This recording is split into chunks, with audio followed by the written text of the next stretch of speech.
Olá, irmãos e irmãs, que a graça e a paz de nosso Senhor e Salvador Jesus Cristo esteja sobre todos os irmãos e irmãs, principalmente nesse tempo difícil de pandemia que nós estamos vivendo. Você certamente já ouviu falar da história de sobreviventes, filmes, episódios que reportam histórias dessa natureza.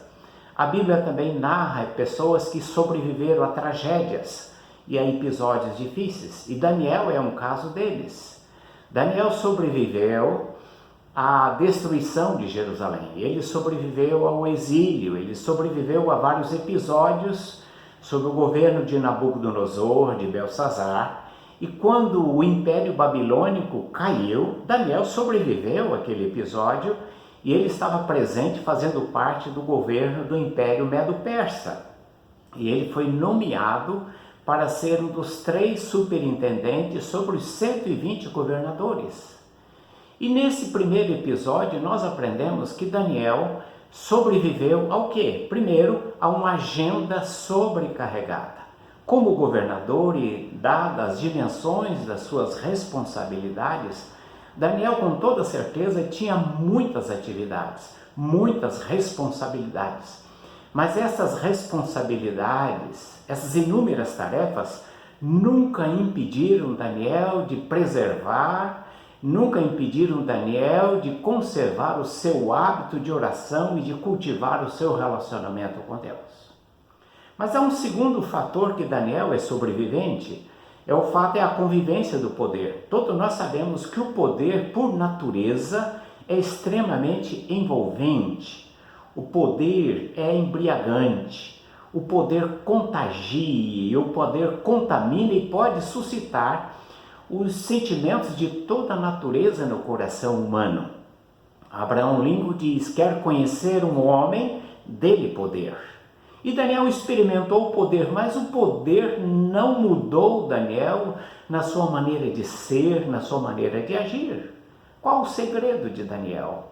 O que Daniel fez para que não mudasse o seu coração, a sua índole, com as suas inúmeras atividades? Mas Daniel sempre mantinha, apesar da agenda e do poder, a disposição de sempre orar e buscar ao Senhor.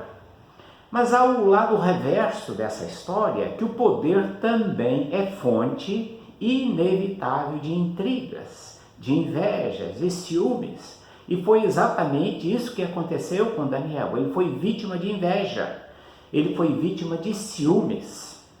E é interessante que essas invejas, que esses ciúmes que afetaram a Daniel, não o afetaram no sentido negativo, em que ele desejasse fazer parte do jogo, em que ele partisse para o contra-ataque, em que ele resolvesse utilizar as mesmas armas que estava utilizando contra ele.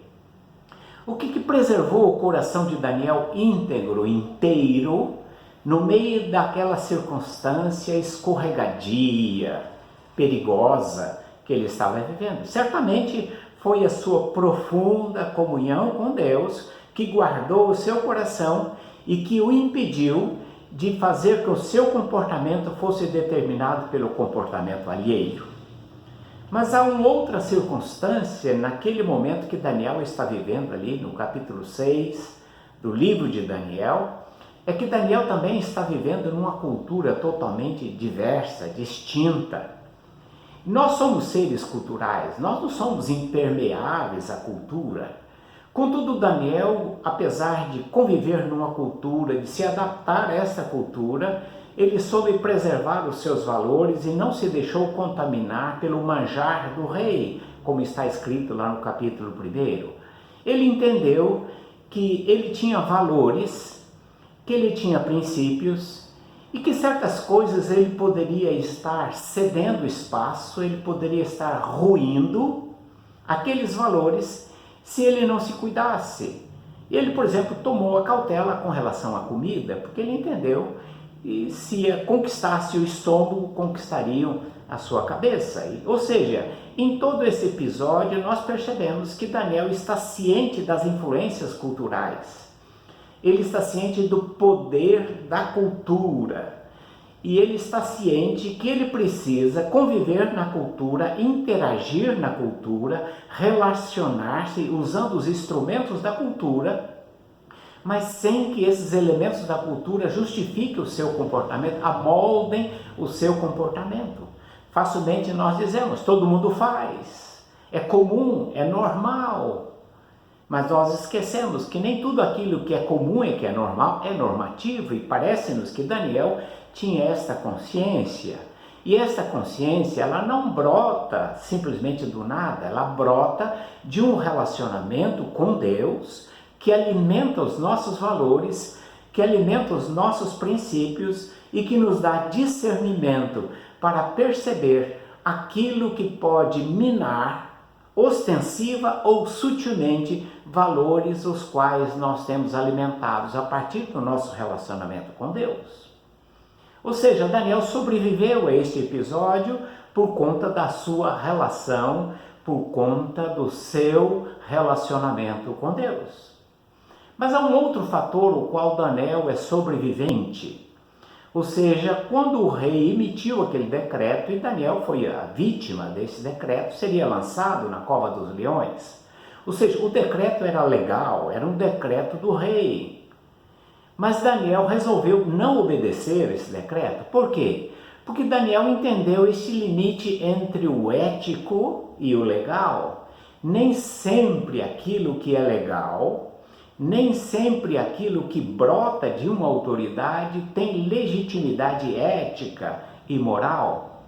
E Daniel então resolve aqui colocar em prática essa distinção que está presente lá nos 10 mandamentos e que Jesus tornou muito clara. Dai a César o que é de César e a Deus o que é de Deus. Ou seja, quando César extrapola e exige e acaba requerendo lealdade em determinadas áreas que são devidas única e exclusivamente a Deus, Daniel disse não. Rei, eu te obedeço, sempre te obedeci, eu sempre fui leal, mas nesse particular e nesse aspecto eu vou desobedecer, porque ele entendeu este limite que César, o imperador, estava extrapolando. Isso é muito importante porque hoje nós vemos muitos cristãos apaixonados pela esquerda ou pela direita, dando a líderes políticos uma lealdade, uma dedicação, uma devoção que é devida exclusivamente a Deus. Todas as nossas lealdades, elas sempre serão lealdades condicionadas pela palavra de Deus. Mas há um outro episódio nesse texto que mostra a sobrevivência de Daniel. Aquela circunstância é uma circunstância muito apavorante, porque era realmente a possibilidade de morrer. E Daniel podia entrar em pânico, ficar ansioso. Mas o que faz Daniel não entrar em pânico e nem ansioso? É exatamente a oração.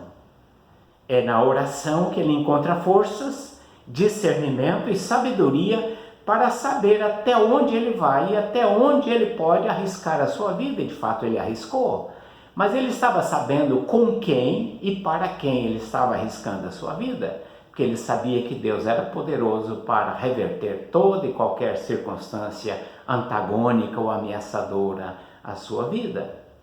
Ou seja, Daniel é um sobrevivente. Daniel para nós é um exemplo de sobrevivência. Passou por diferentes provas, diferentes circunstâncias, diferentes problemas, mas Daniel foi capaz de atravessar, apesar da agenda sobrecarregada. Eu quero repetir aqui, Daniel foi capaz de atravessar porque ele orava 3 vezes ao dia, ele tinha um nível intenso de comunhão com Deus, e este nível de comunhão, de relacionamento, de amizade com Deus lhe permitiu ser um sobrevivente. Nós estamos vivendo uma crise. O que será de nós depois dessa crise? Com certeza, ao nosso estilo de vida, nossa comunhão com Deus, o nível do nosso relacionamento com Deus dirá se seremos sobreviventes ou se teremos sido tragados por esta crise. Que Deus te abençoe, meu irmão, minha irmã, e que esse seja um tempo de voltar-se para o Senhor de todo o coração, em nome de Jesus. Amém.